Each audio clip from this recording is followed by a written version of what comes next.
ढूंढने की जरूरत नहीं है, वो तो देश के सामने है। और नीतीश कुमार ही क्यों, लोग, मैंने मोदी जी के लिए भी काम किया है, नीतीश कुमार के लिए काम किया है, 10 राज्यों में चुनाव जीते हैं, तो ये कोई छुपी हुई बात है नहीं। और नीतीश जी हमको क्या धन देंगे? अगर हमको धन कमाना होगा तो इतने बड़े बड़े राज्यों में मुख्यमंत्री लोग जीते हैं, सरकारें जीती हैं, जिनके जीतने में हमने कंधा लगाया है। तो धन की तो बिहार में ना उतना पैसा है, ना नीतीश कुमार की पार्टी के पास पैसा है कि वो हमको धन दे देंगे। धन कमाने और ये जो काम किया है वो डंके की चोट पर किया है, अपनी समझ, अपनी विद्वता, अपने परिश्रम से किया है।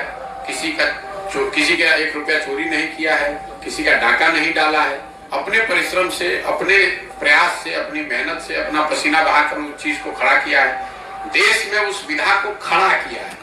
उससे पहले कोई जानता ही नहीं था कि ये भी कोई विधा है।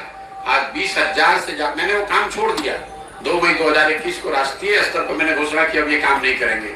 इसके बावजूद देश में 20,000 से ज्यादा बच्चे वो काम कर रहे हैं। उस चीज को हमने शुरू किया है। अगर आपका अपना विचार हो सकता है कि वो सही है या गलत है, लेकिन जो काम किया है वो तो पब्लिक के सामने हो, किसी नेता के कहने की थोड़ी ना बात है। और हमने वो अपने स्तर से किया है, हमारे पिताजी ने नहीं करके उसको दिया था। और जहां तक आपने कहा तीसरा मोर्चा, चौथा मोर्चा, तो आप इतनी तो समझ रखिए कि अगर कोई दल, कोई मोर्चा मैं बनाऊंगा तो वही एक मोर्चा बिहार में बचेगा, कोई मोर्चा नहीं बचेगा। इतना भरोसा रखिए, हम उनमें से नहीं है जो लड़ने के लिए लड़ता है। अगर लड़ने, अरे आप पहले सुन तो लीजिए, मैंने कहा कुछ बात आपने सुनी नहीं।